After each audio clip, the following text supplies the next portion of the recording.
twese twakubiswe n'inkuba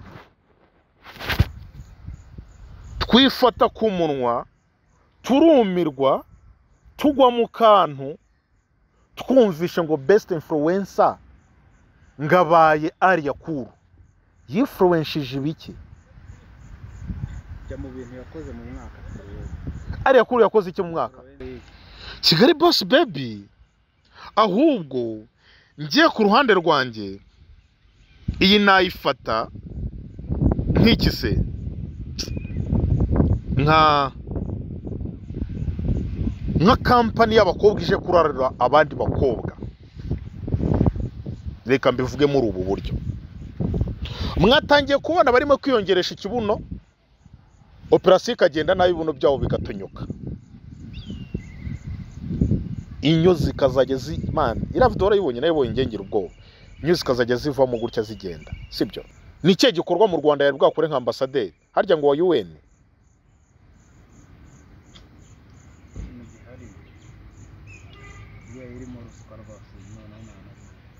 Alliah kuru arashaka kukwigarura imitima y'abanyarwanda sibyo arashaka ngo azatwike mu gihugu ibintu byose biba ari ibye sibyo ko nk'ubu nk'amaradiyo nk'urugero ngo haye reka tuganire amaradiyo yatumiye bamenamo babona yuko ari umuntu ukaze mu Rwanda bamuha n'amahawa ariko we kuca abantu mutare aba yatuguye ikibuga none nk'ubu tubwizanyije ukuri aho se yanahangana na SCOVIA wenyine SCOVIA mu kanya turamugarukaho ngiye nimuvugaho n'agahinda karanyica ningera kuri SCOVIA n'agahinda karanyica ntago nakubeshya bro hawagiye abwiza ko twanarebye na hariya dusanga ari kubakubita mu bitsinsino hano bwiza ahanga yararenganye hano yararenganye bwiza ahanga bari bwiza ahanga cyari cyawe ni wowe Jori ijambo yavuze mwaka wa 2022 cyangwa bivuze mbere influenceje abantu sinya na zimbwa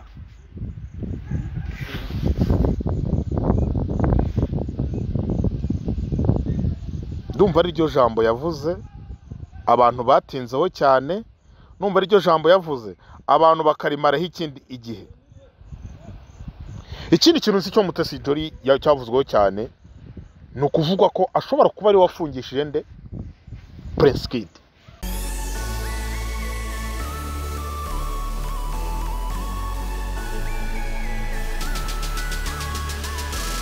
yes twizere ko mumeze neza cyane mwebwe mukurikire JB Rwanda mu mpande zose zitandukanye z'isi amajyepfo amajyaruguru iburasirazuba bari mu mujyi wa Kigali umudiaspora wese ipfa ko gusomva ikinyarwanda ipfa ko gusuri kumva ibyo ndi kuvuga utari kujya gusobanuza Imana iguha umugisha kandi barakoze subscribe haraburi ibihumbi bengahera nk'icyenda gutyo kugira ngo twuzuze ibihumbi 100 mwamudufashe twuje ibihumbi 100 mwabantu mwe nko mu kwezi kwa gatanu mwaba mukoze cyane pe nabashimira niba utarakora subscribe nawe itirukanka ugende ukore subscribe bigende neza cyane nitwa Big Man kuri kamera ho Joshua so ejo ni mugoroba ndimo gukora inkuru ya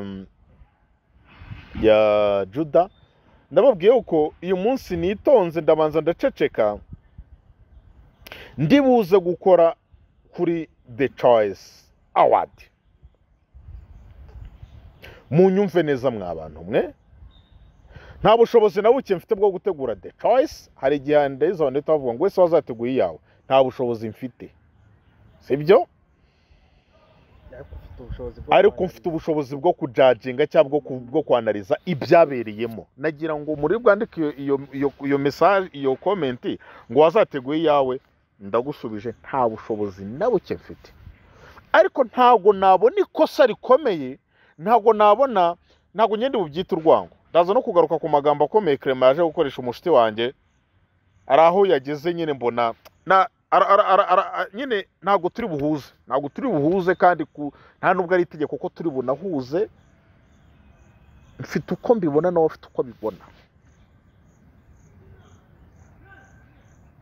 The Choice Award njyewe navuga ko ari nayo award irimo gukora ibintu byayo neza kurusha n'izindi zose award zabaye mu Rwanda wenda nka Primus Guma Guma yo tereka tuyishyire ku ruhande. Primus Guma Guma yo cyari igikorwa gikomeye kiri hejuru, kiri ku rwego rundi.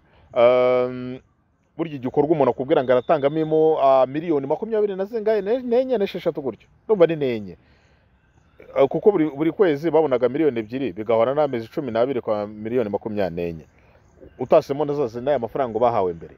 So icyo ni igikorwa cyari kiri hejuru. Tuzanyemo ngo Salax, tuzanyemo Lima, tuzanyemo ibiki byose, The Choice navuga nisango award.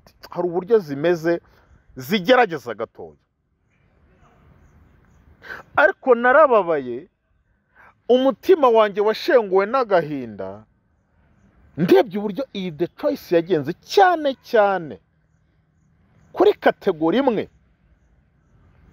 ndibugarukeho, kuko izindi zose zaragerageje n'abanominizi narabikunze cyane, kuko nabonye abantu benshi mwatangiye kuvuga ngo Bwiza ngo nanuza ngo nari nisano. Man, gufata Bwiza ukamuryananya nari nisano ni nko gufata ikise se tuvuge gute, sinzi uburyo nabigereranya kucyewe bro. Tujye tunubaha n'abantu. Bwiza ni umuhanga, nupe tukizamuka, ariko ntago ari ukugeranwa nari nisano. Wapi rwose, oya hari cyafite urugendo runini rwo gukora rwose, hari cyafite urugendo runini rwo gukora. Bwiza uri umuhanga, Bwiza uririmba neza, Bwiza ni no hantu bwa mbere ndubwe ko nari buhurize na Clement n'abandi rwose. Ngiye ku ruhande rwanjye, Bwiza nta hantu ntabwo yatwara awadari nisano, nuko kwimana ntago bya niyo wabigoragoza, niyo wazanamo kwitora mu mwaka umwe byo yakoze ari nesano barebe product byonyine, ari sano byonyine ibyo akora byose, sibyo? Bwiza aragerageza, hano umukobwa uri kuzamuka, ari kugerageza gutumirwa mu bitaramo byinshi.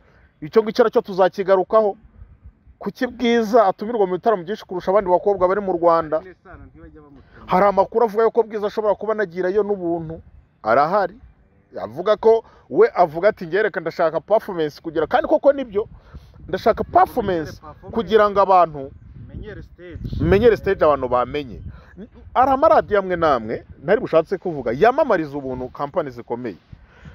Ari radiyo nzi ya MTN twese turayizerekanye vuge, yamamariza y'ubuntu. Impamvu zayo murazizihe? Nuko MTN nibiri kwamaza kuri radiyo ku buntu, barajya kureba Burarirwa. Nibagera kuri Burarirwa bwati mu bantu dufite dukorana, dufite MTN, dufite abanaba, Burarirwa ivuga ati burya MTN yagiyeyo, ha hantu nanjye wajyayo. Iyo nkuru ntago nyihagazeho ukagerayo ubuntu, ariko ni ibivugwa yuko ari bitaramo bimwe na bimwe ajyayo agiye kuririmbira ku buntu kugira ngo amaintaining ya fame ye, ndetse no kuba yagenda akomeza gutumirwa muri bya bitaramo. Hari ibyo bizaza bimwe bimuhe n'amafaranga. Twagiye rero muri female, reka ariho mpera, SCOVIA ni wenda ubuze kwibandaho cyane. Kajye muri female, sibyo? Ngabo The Choice Best Female Artist of the Year, Butera Knowless. Butera Knowless uyu mwaka ntayo ari gutwara, ntago yakoze, yarabyaye, ari ibintu byinshi arimo kwitaho. Rega n'umuziki ikigaragara cyarimo kugenda ugabanya, biragaragara awuvamo pe. Alliah Wise yarakoze, ahubwo njyaho kugira ngo abantu mutangire kuzana Bwiza nafata Rine Sano na Alliah Wise nibo bahangana, ariko Sano we na Marina rwose, Sano na kuko Bwiza na Marina na Knowless ari uburyo bari ku ruhande gatoya pe. Alliah Wise nande na Rine Sano. Reka ubundi biba byiza iyo dukoze icyitwa ibimenyetso, imibare n'ibimenyetso wa mugani wa punditi, sibyo? Wise, Alliah Wise mu ndirimbo ze 5 ziheruka, yego nanjye nicyo ngiye gukora. Indirimbo 5 za Alliah Wise, hari indirimbo aheruka gukorana na Dani nanone ifite miliyoni hafi 2 yitwa Nasara, irane perfect, sibyo?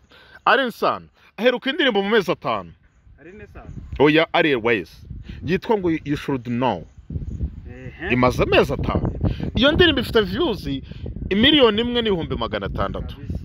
Hari indi yitwa ngo being paso ya niya ntuza niyo kwamamaza ya kampani sibyo.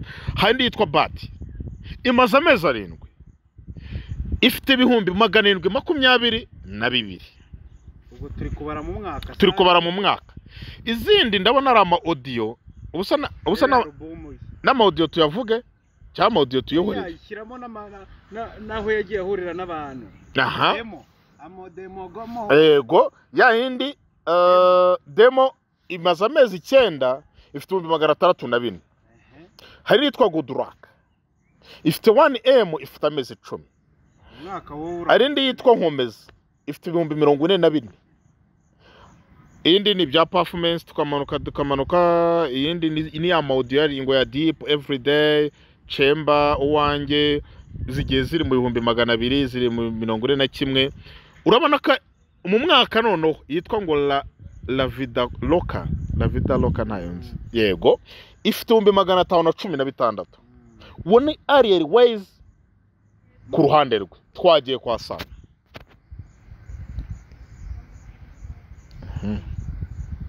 Arensano kobwa wacu twagiye Arensano indirimbo yitwa ngo Bu and Be zimwe zasohokewe na Prudence sibyo imaze amezi 3 ifite ibihumbi 565.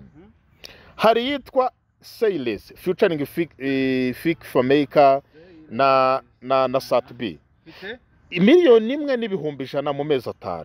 we yaranambutse ajya hanze gukora ariko na Bwiza yagiye mu Buganda yego nawe ndagaruka kuri Bwiza abantu bashatse kugeranya nawe iyo ngiyo ifite miliyoni 1 n'ibihumbi 100. hari indi yitwa ngo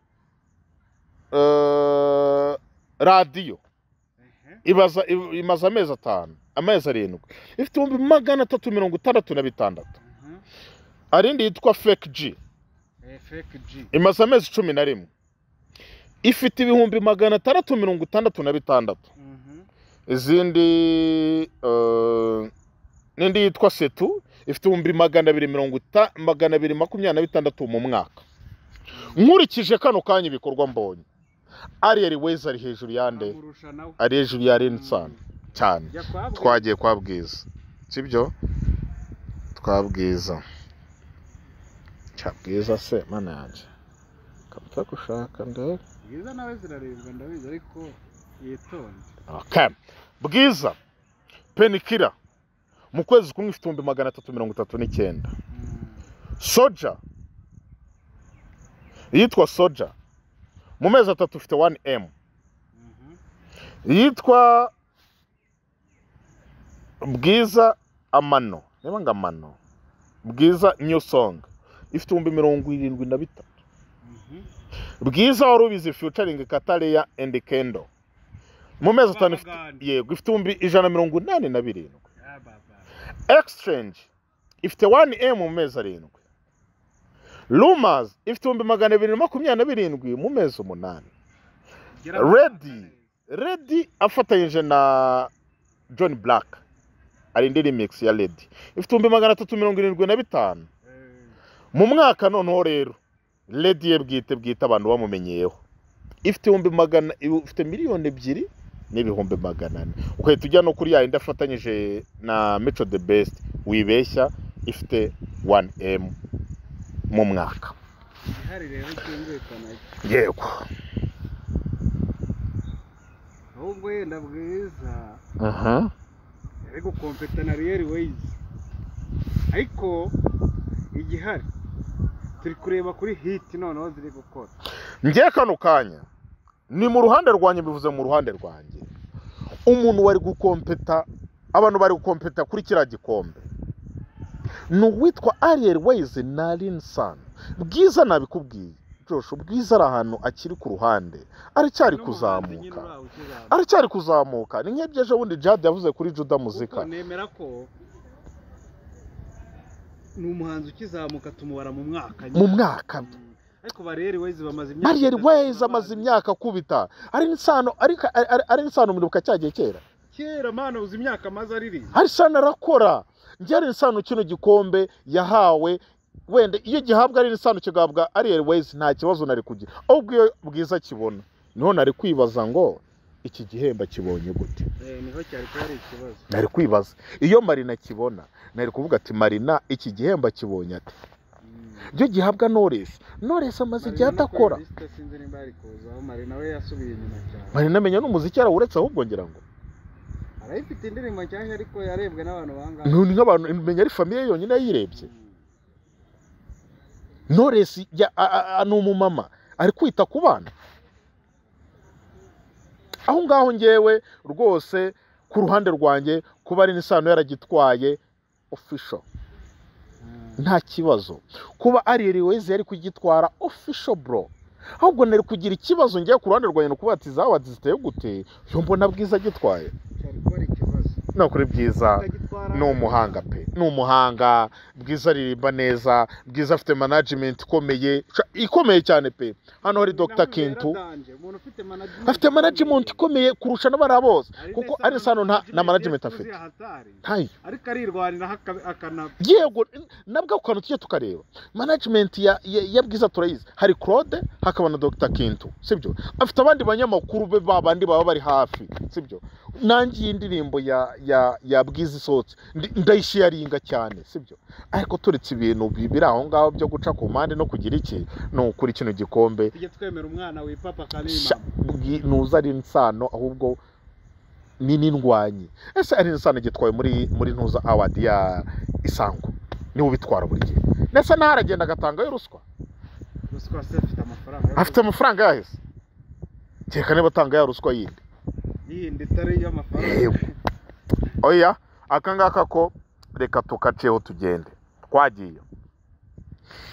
twagiye kuyitwa ngo The Choice Award 2022 Best Video of the Year yabaye funga macho harimo Y harimo Jolie harimo Jaja harimo izina by Bruce Melody ku ruhande rwanjye ntagiye guca ku ruhande nge nayiha Jaja ariko directinze neza byafata Jaja ariko bayihefunga macho sinzi impamvu n'umuntu wese n'umwana wose bakora video bahita bakubwira ngo bro Jaja ikoze neza directinze neza karakarere waya de Beni abantu barayinenze cyane inagisohoka nayo yari irimo na de Ben na Diamond abantu barayinenze sinzi impamvu harimo Jolie ahubwo kuki batashyizemo quality ko nayo ariyo mbone ikoze neza we na Nuzi ikanisoro na wa mujamo murundi Double J ndiho kugira ngo bashyiremo Jolie bari gushyiramo quality Jaja ngiye ku ruhande rwanye nagiha Jaja nukuri kw'Imana izina by Bruce Melody so yari kuzamara hari izina ryanjye Bruce Melody izina koko niyo uyu mwaka izina ngiye numvaga ritari kuzamo ntacyo funga macho ntari Best Actress of the Year aha muri Best Actress of the Year niho hatweretse gutorwa udakoresheje amafaranga ntago ari bimwe byo muri Rwanda yego harimo witwa Nadia muri Estimate ntago mba mbaza Nadia kina ari umukobwa ngo wantuza muri umuna wa mushiki wa Nike harimo Bahavu nyine Jeannette harimo Nyambo harimo Aisha harimo na Alphonsine wagihande Nadia Bahavu Nyambo Aisha na Alphonsine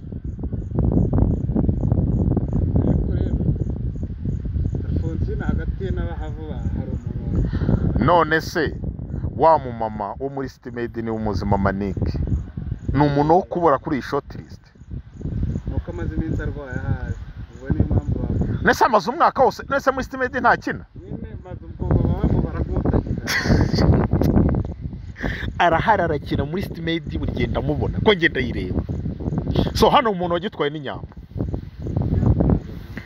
Nyambo ugera mu muturanyi wa mukobwa uri kumwe na Kirama iye ngo wundi uri kumwe na Kirama uri kubona gukinana na Kirama yego nakoriko karagerageje ntacyo oya ngiye hano Nyambo nyihanganira ntago turahura nta nicyo dupfa hano cyajya hagati ya Nadia Bahavu na Rufonsina Aisha na Nyambo mukaba mwihanganye muri ku ruhande muracyafite byinshi byo gukora kuko Rufonsina nta muntu utamusha hari umuntu utazi Rufonsina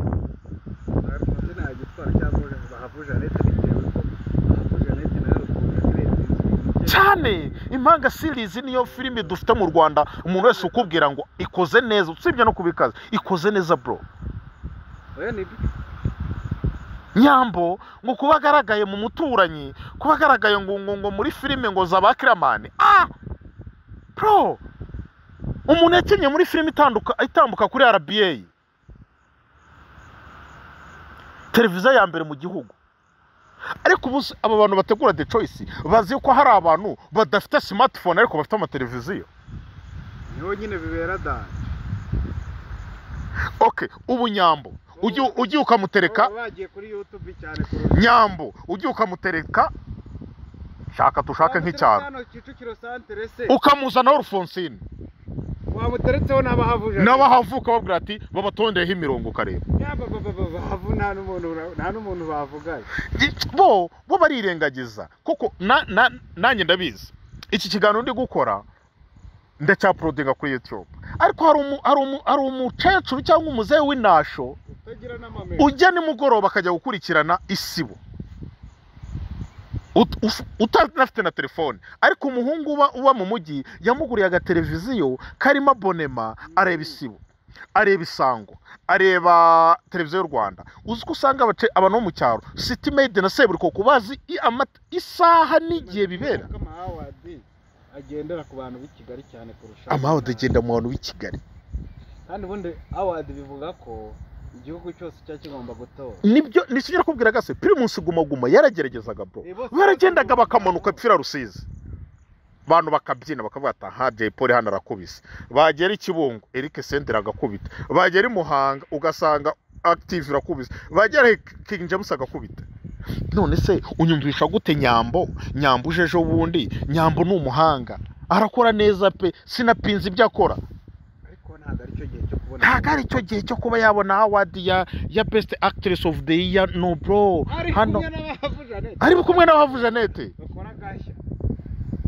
umuntu yadirectinze filime imuhenze bro ica no kuri RBA urafata umuntu wirwa kira comedy none se aba mama bakina muri Papa Sava kuki yo batabaye nominees ko nta numwe uri Mama Sava umwe wa mama nyira ni gita noneho mana yanjye we rero so umukinnyi mwiza kandi bunyera gitaro beranarenga akagaruka no muri Seburiko itambuka he man hari aba diaspora nk'umunani bose twaganiye barambwira ati man iyo ndebye se Papa Sava vitarimo nyira gitariro twese twita dukuraho nk'abase kubera iki ngura mu maturo mukunda uburyo ngakira amahane ngo uburyo azi gushwana buri kanya ngo turamukunda cyane ariyo narebye n'ubundi bamuzana ni yakera ariko bamuzana nk'umugeni baje kweka iki gikecuru gikuye ngo nawe uri igikecuru ngo gera hamwe ndi igikecuru nyira gitero man ndamwemera ngewe so ku ruhande rwanjye kuri award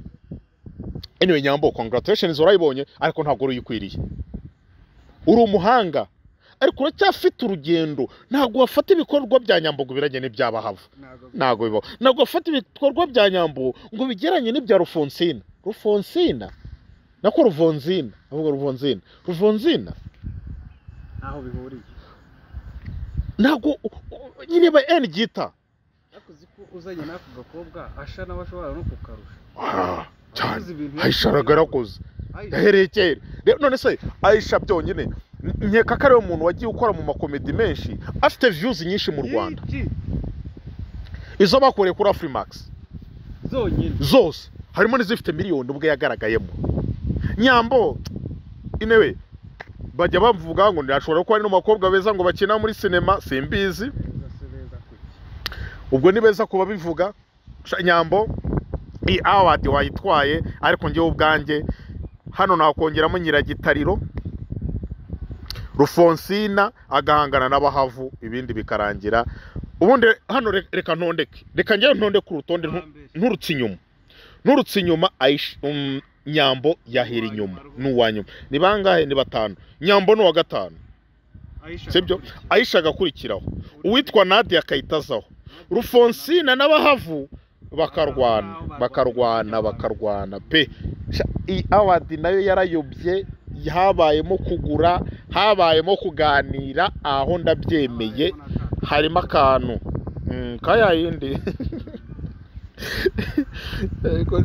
twagiye kuba DJ rero DJ Toxic DJ Mano DJ Pifo hano ubwa mbere mubonye DJ Brian Neptune DJ se nabi nabo Neptune DJ babajama basaba bajya bakunda yego basabyatari yego hano ngewe DJ Maro nta kintu heruka gukora ariko DJ Maro n'ubundi watumubone habaye ibitaramo aje kuri stage aje akabyinira akigendera ari no tubarakoramo na Toxic rero so uzi impamvu ntuzagitwaye noza Brian ni Brian wagitwaye Brian uzi impamvu yagitwaye Brian ari entertaininga aza no kuri YouTube akadushyuye ariko mwibuke ko na Brian muri no minsi yagiye hanze y'igihugu kujya gukorayo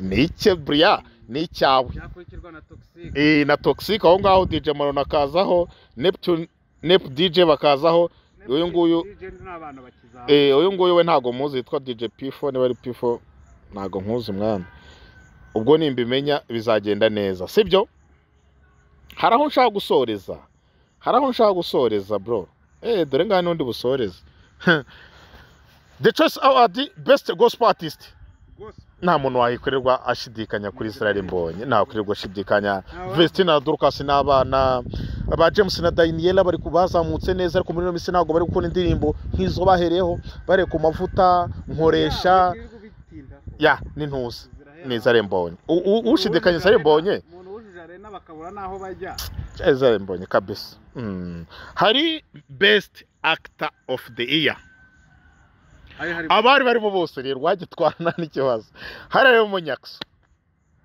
harimo Rusine harimo Papa Sava harimo Bamenye harimo na Clapton ni Papa Sava wagitwaye rwose uwaburana yaba sinzi ikibazo yaba afite ni Papa Sava hano n'urucabana twagiye kuba video director of the year God Saleh Izikad Faizo ngo Simbi Naira kamubwire rero Izikad n'umuntu witwa God bari kuyi ni God wayitwaye God kabisa nanjye nayimo wise Isimbi Naira Izikad bamaze iminsi nabo badakora yego ariko God indirimbo zose ni ukorera Yago indirimbo zose ni ukorera Philipita Freri ya ubwo nyine ari uburyo yego harimo gukora nawe harimo gukora wa muryango rega no w'abahanga abantu babanye ari abakubazi bazi guhiga kabisa cyane Gadi niwe wayitwaye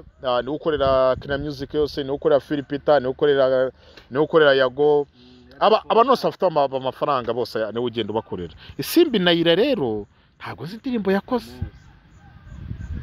okay bashatse gushyiramo gender ni gender balance ya n'umukobwa ari byiza ariko ni byiza noneho muri most valuable player of the year Axel Mpoyo muri basket uramwibuka ari twabigira Imana Bedi ni nawe wagitwaye Maringa Katibati Simus Mugisha Moise mu magare na Hussein Chabarara so hano cyatwawe na bigira Imana Bedi niwe nta bakimwihere rwose bakimwihere so kuri new artist of the year Bwiza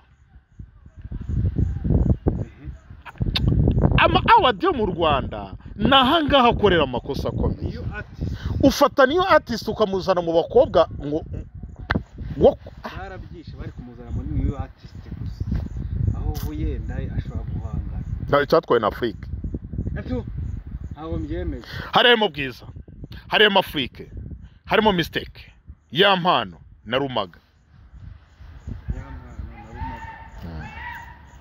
wajyande hanga wagiha Bwiza hawagiha Bwiza ko twanarebye na hariya dusanga ari kubakubita mu bitsintsino hano yego Bwiza ahanga yararenganye hano yararenganye Bwiza ahubwo bari kukimuha ahangaha bari Bwiza ahangaha cyari icyawe niyo artist of the year ni ni wowe bagihaye Afrique rero ariko ntaza kwibeshya kandi wo umuntu bagihaye neza new artist best new artist in Afrique nyine ya niwe ariko hano mana yanjye bari kujya Bwiza hano bakandagiye umuzamu wa muce ntoki baranamubabaje aho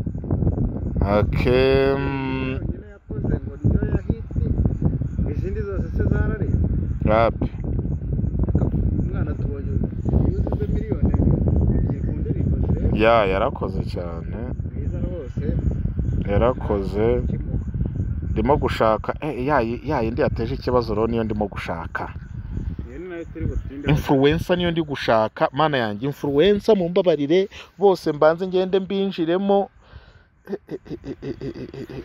influencer ukayiha umuntu wagiye no so mu influencer kuko yagiye ntuza influencer iki kujya Dubai cya kintu yakoze ngo cyaba modo harya ni modo ni ibiki sinzi ibintu yigeze gukora rimwe by'amamodo ni ibiki sivuga ko wanagiyeyo man ari yakuru agiye kwerekana filime agiye kugira sinibuka ni filime haruguru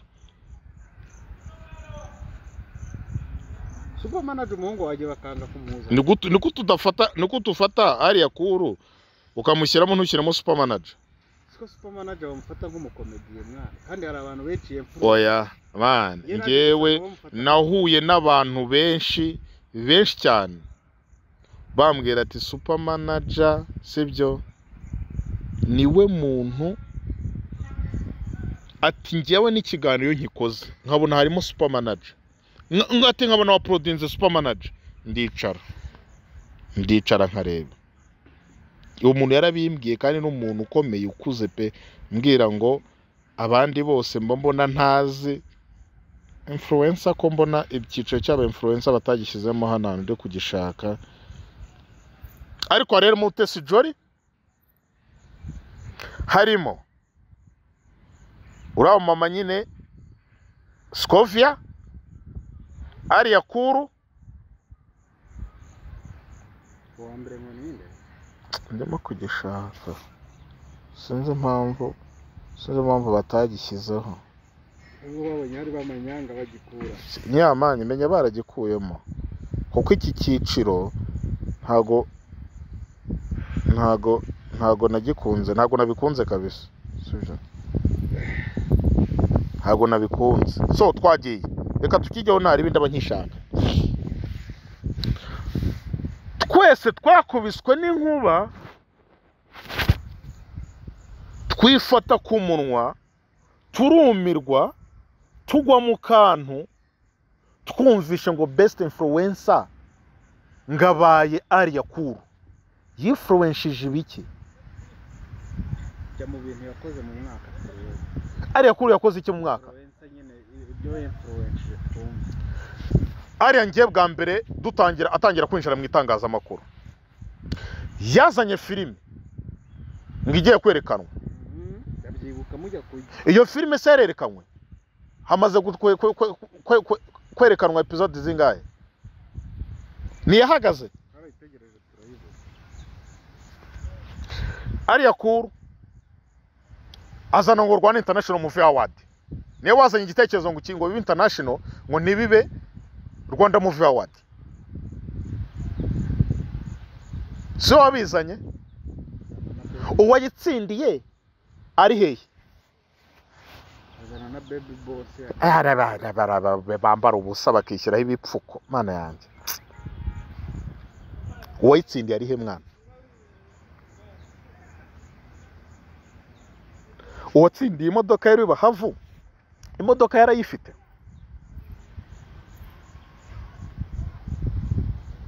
arayifite byateje ikibazo hazana icyitwa ngo Kigali Boss Baby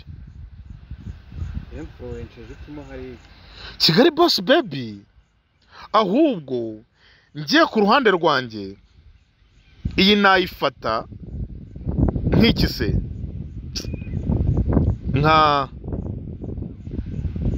nka kampani y'abakobwa ije kurarira abandi bakobwa. Reka mbivuge muri ubu buryo. Mwatangiye kubona barimo kwiyongeresha ikibuno, operasiyo ikagenda nayo ibibuno byabo bigatonyuka. Inyo zikazajya zimana. Iriya video urayibonye nayo ibonye ngengera ubwoba. Inyo zikazajya zivamo gutya zigenda. Sibyo? Biriya byose ntugire ngo 80% sibyo guterwa na bano bakobwa. Nibo biri kubatera. Umukobwa ari kujya Nigeria bakabona raje yubatse inzu ngo Alliah yubatse inzu. Ngabaye ambasaderi w'iki?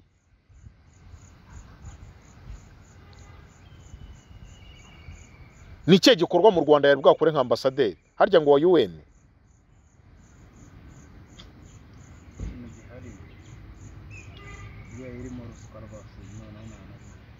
Hariya kuru arashaka kukwigarura imitima y'abanyarwanda, sibyo? Arashaka ngo azatwike mu gihugu ibintu byose biba ari ibye, sibyo? Ko nk'ubu nk'amaradiyo nk'urugero ngo haye reka tuganire. Amaradiyo yatumiye bamenamo babona yuko ari umuntu ukaze mu Rwanda bamuhana amahawa, ariko we kuca abantu mutareba aba yatuguye ikibuga. none nk'ubu tubwizanyije ukuri. aho se yanahangana na SCOVIA wenyine.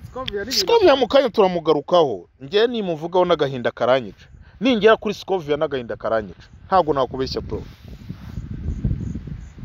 Ntago nakubeshya bro. Ari kuru ngewe reka mbaze n'amaradiyo. Hari amaradiyo amwe namwe nabonye ra hostinze bano ba Kigali Babies. Ni ikibaje kubwira abanyarwanda. Amafaranga bayakura bakora iki gituma bayakura hese nyine influence abantu gukora cyane. Kigali Boss Baby mutangiye gushyira hanze amavideo yanyu mwambaye ubusa, cyangwa ni Kigali Boss bikise? Urabyita Kigali bikise? Nabonye na se muhungu arimo gushaka kuyijyamo. Kata nawe ni Boss Baby.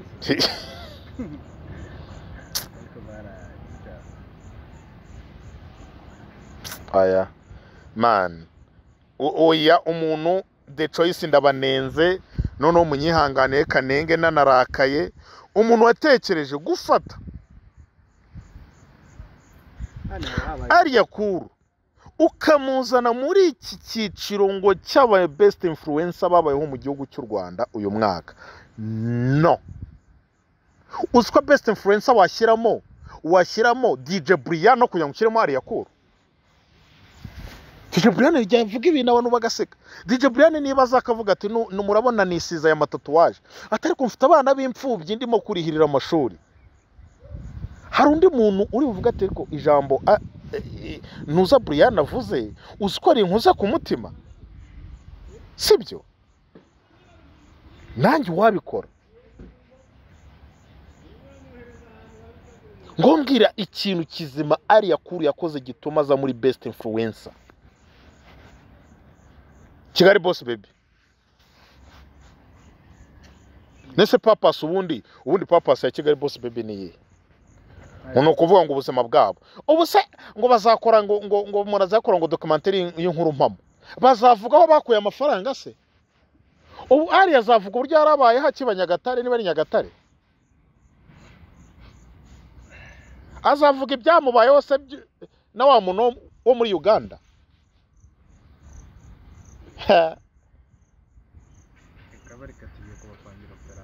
Abihorereje ubundi bose buri umwe ndamumanuka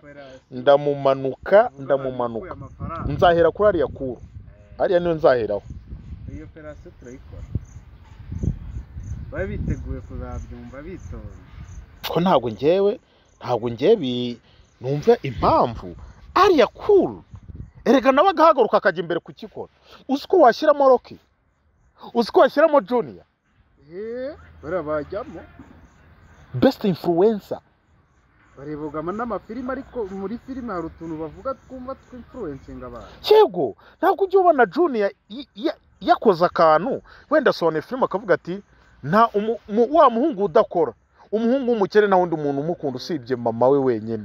Uziko kari akantu gatrendinga niyo waba udafite akazi ubyuka ujya kugashaka ukavuga ati rero niba yavuze ko nta wundi mukobwa wankunda usibye mama ati kandi ndashaka nanjye kuzubaka urugo ndashaka abana banjye bazabaho neza Josh ukahita ujya gukora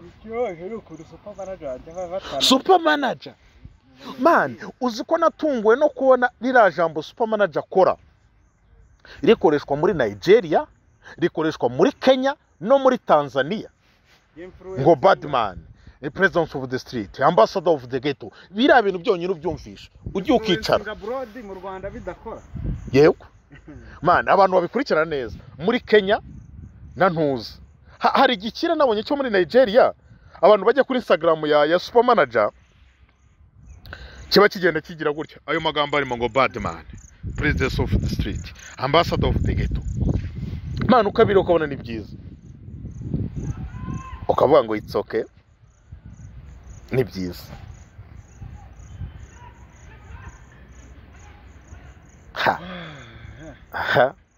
Hari n'ikindi kijoro nibagiwe ariko. Nacyo turaza kukigaruka cya best nyine umuhanzi wo mu bahungu yabaye nyine Bruce Melody hano wakirirwa bitekerezaho. Harimo Juno, Christopher, Kenisol, Chris's. Nibagiye Bruce Melody ni iki. Twavuye kuri Alliah twagiye Mutesi Jolly. Niwe bari kumwe.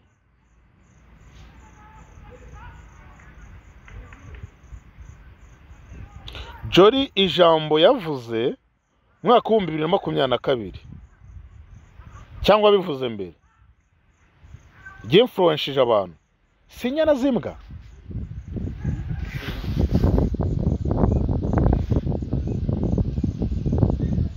Ndumva ari ryo jambo yavuze abantu batinzeho cyane. Numva ari ryo jambo yavuze abantu bakarimaraho ikindi igihe. Ikindi kintu cyo Mutesi Jolly cyavuzweho cyane ni ukuvugwa ko ashobora kuba ari wafungishije nde Prince Kid.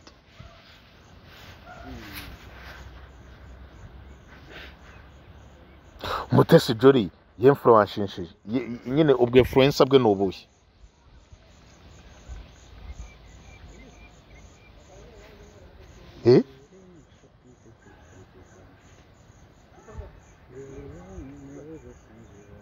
Rwose yarakoze ariko ahantu wenda ikintu influenceingemo ni iki cyo kuba twavuga ngo yarakoze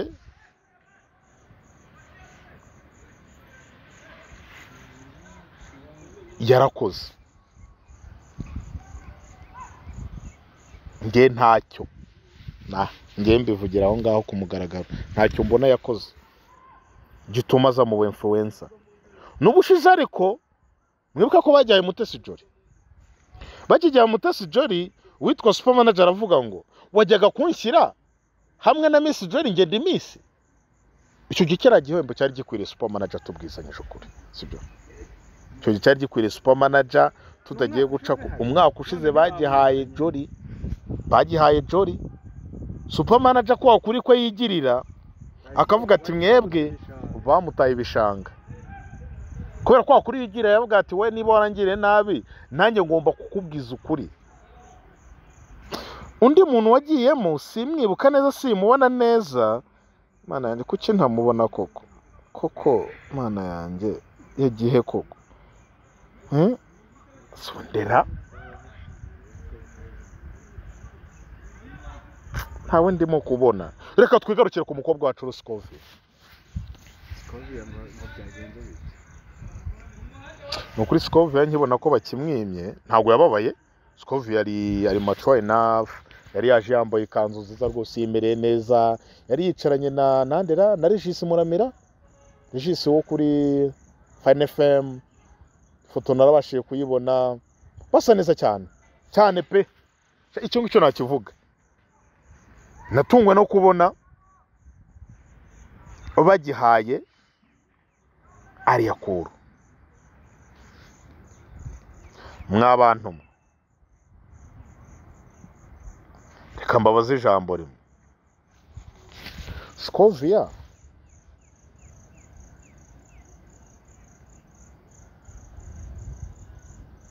usibye no kuba ngo umuntu influencer ari no mu banyamakuru beza dushobora kuba dufite muri uyu mwaka babiri. N'ikindi noneho mu kuvuga rikijyana, reka nkoresha iryo jambo, SCOVIA mu myidagaduro cyangwa se mu banyamakuru niwe wa mbere. Hari undi ukabona abantu babipostinze SCOVIA ikintu namukundiye afite nosiyo ku bintu byose. Ejo ndonye burya avugaga Arsenal yemeze nka Samsoni bari Samsoni ngo bikanane ngo barebaga hakurya iriya reba kiriya gihugu ariko ntuzakigera. Yego araza akajya kuvuga kuri motion ngo kakantu ke karereta abantu bagaseka ariko bavugisha ukuri. SCOVIA araza akavuga ku kibazo kwanuza kwa mugabo Vincent kwa Vincent Kanimba akatuzanira ukuri tutari tuzi. Umwimi igikombe gute aragukora abantu bagatangira kumurwanya n'abagenzi be bakorana bakamutuka. Kuko iyo ukora neza bro, iyo ukora ibintu abantu bakabikunda ntago ubura abantu bakurwanya. ubwo ni nabo benshi. SCOVIA ritekereza iriya nkuru yakoze ya Kanimba, itsoke Kanimba ararwaye, ariko iriya nkuru yatumye tumenya ibintu byinshi cyane byinshi twari tuzi. Nabari bari mu kigare barakango baravuga ati ko kararwaye atari kare ibyo tumenye tutari tuzi. SCOVIA araza akinjira mu kibazo cy'abantu, ibiciro by'ibiribwa. Abantu bakunda gukurikirana BNB FM nyeka ko ibiganiro biri kuri BNB birebwa. Harimo icya mu gitondo SCOVIA, harimo kira kibasa saa 4 n'icyane mugoroba. None utekereza ubuzuru ry'abantu bakunda sport, ariko SCOVIA we araza agafata nuza icyo namukundiye ameze nka Ndahiro Valence Papi ni umuntu ufata amakuru ariko agashyiramo akantu gake ko entertainment. Ngoma to yagiye turokuma kurameza ngo turi aho kantu ka turi abantu baraseka, ariko haba yari kuvuga amakuru akomeye cyane. SCOVIA araza akavuga ukumva isashyiramo akantu gatuma abantu baseka bataboringa. Kera twari tuzi ko nk'abantu bakora biragano bya mitondo ari abantu b'abasaza, ng'abantu bari sero byubuka. Ibigano bya mitondo byo ku maradiyo byakurwaga n'abantu navuga bako nyine baburu uburyo bameze. Yego uri kwitwa Kalisa Frank nta mikino yagiraga, umuntu wimvishaho contact kera urufite ijwi rikomeye cyane, ndakeka abo muri Amerika yitwaga ngo Kalisa Frank. Wahamagaraga byonyine uzana ibintu by'ubusutwa akahita ngo we akahita gukupa ngo ujye uhamagara ufite icyo ushaka kumbwira. SCOVIA wa mugani wa DC niwe yatanze ubuhamya wenda yanakoze ni n'amahire avuga uburyo ngo bamumusohoranyemo icya beef cyo byabigoranye ko SCOVIA agera na beef nande na The Choice Award already cyane Philipita, kuko biragoye kuko SCOVIA ngiye muzi kuri muzi cyera kuri Flash. SCOVIA yakoraga kuri Flash, ndetse ari n'ahantu yigeze gukora kuri YouTube channel imwe itagikora, reka ndeke kuyikora cyo gihe nabaga ndiyo niho muzi, ariko na mbere yaho yarakoraga. Simvuze ko kuba icyo gihe ntari muzi atakoraga. Nkeka ko nta hantu yaba yarahuriye na Philipita ngo bagire ne beef. Ese wabara barahuriye hehe? Nta kintu cyabahuza man. SCOVIA afite ibintu biberamo, Philipita ibera muri entertainment. Philipita ni umudije, Philipita ni umunyamakuru. Ahubwo icyabayeho kugira ngo bayihe Alliah kuru, hano ushobora kuba barayimo kwishyura. Alliah kuru yagize ati arahamagara. Hano habayemo kwishyura, Alliah kuru yavuze ati wowe nusa kuhamagara yakubwira ati awadi nawe urapfa arabona iki ntajye nayimuha. Ese ndakubeshya nayiguha. Undi ntago namubonye neza barimo guhangana, namubuze, ariko tukatuvuga muri abo batatu bonyine. Ikintu cyafuzwe kuri Mutesi Jolly cyatuma wenda cy'influencer umuryango nyarwanda ni iki yakoze munsubize ni iki Alliah kuri niki kintu yakoze cyatuma Kigali boss baby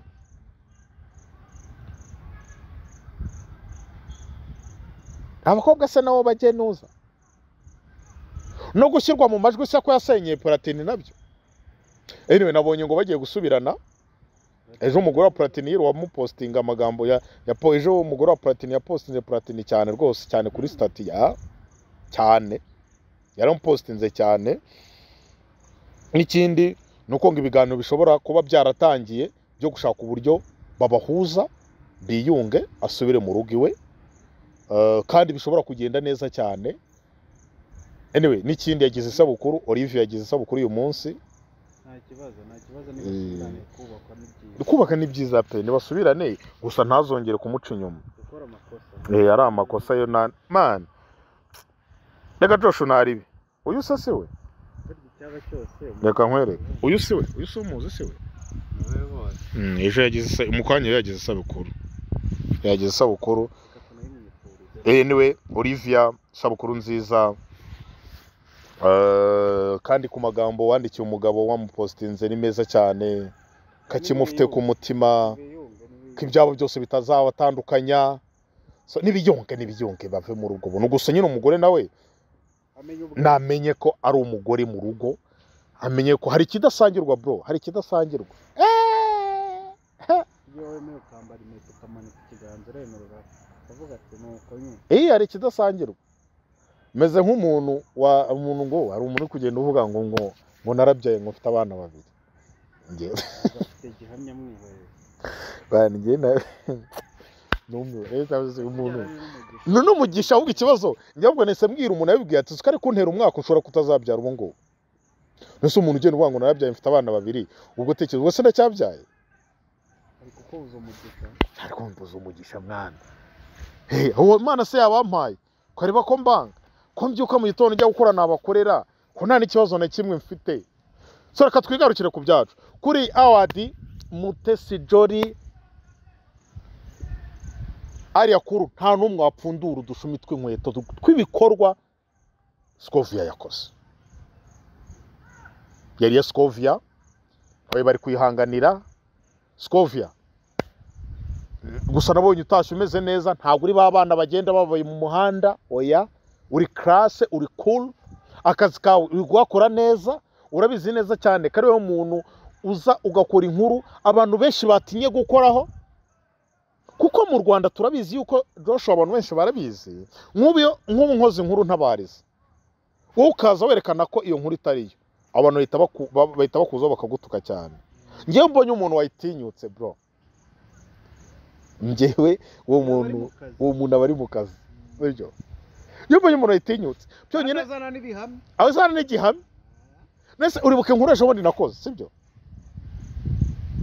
narikoze ariko iteza induru sibyo.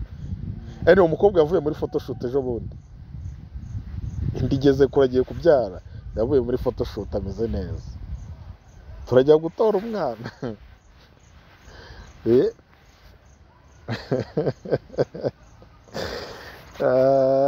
Brenda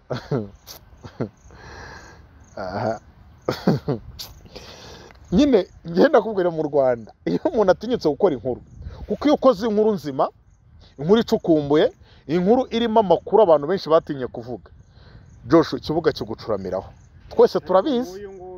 Nk'uyu nguyu uravuga iki?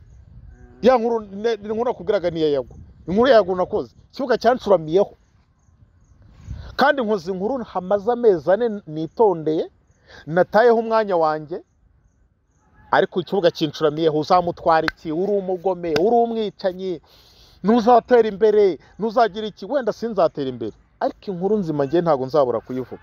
Rero byantunguye kubona SCOVIA umunyamakuru dufite w'influencing abantu, uziko influencing n'abanyamakuru bamwe na bamwe, none si yakoze inkuru tukaza tukayiteraho comment zikavamo inkuru zacu, ntaba twe influencing se none. Ariko nyine okay gusa Alliah wayishyuye, sinza niba warishyuye iki, niba utarishyuye aba judge sinza hano bavuye, cyerekane bara aba judge bataba mu Rwanda, nyereka ari aba judge batajya bita ku bintu byo mu Rwanda cyane bya entertainment, aho nabyemera. Cyangwa mu kimwe nuko yavuze ngo ntago akora muri entertainment ariko entertainment ajya ziteraho comment ha katwigendera Joshua ngiye nawe wadi nzategura nta bushobozi mfite natangiye mbivuga ariko mfite ubushobozi bw'umunwa bwo kuza nkabivugaho amakosa mwakoze nkayavuga cyane nzajya nza mbivuge ngiye gukoresha rya jambo rya ba Jesquiza ntaryo nkoresha nzajya mbivuge ariko nta makosa muzakora Mutesi reka nkwereke SCOVIA iyi award ni yawe Bahavuna Rufonsine izi awards yari yanyu umwe muri mwebwe haryo undi ninde twabonye zibwe babibye undi ninde twabonye byose twabonye undi nawe bayimwatse abo kubye nabo ni Jojo Breeze nago twundi kafunze se Israel mbonye yariye kwagiye ni papa sava nta wanatera impaka niye God yariye Bigira Imana bed yariye Bwiza bakwibye award by Africa aho ngaho yego ibye by Africa yari yawe izindi zose tukatuzirekira hanga ariko Mutesi Jolly nako Mutesi SCOVIA bose baranitiranwa byambabaje cyane ko n'uburyo bakwimye award nkwibutsa ko hano nakagaruka ushaka kwamamazanya natwara nimero ziri musize Rwanda 2 nizo wacaho tukavugana tukakwamamariza neza cyane kugira ngo ibintu bigende bizamuka neza cyane so bye turabakunda njye nitwa Big Man kuri kamera ho Joshua nakagaruke no mukanya yo kubona mbatayemo indi update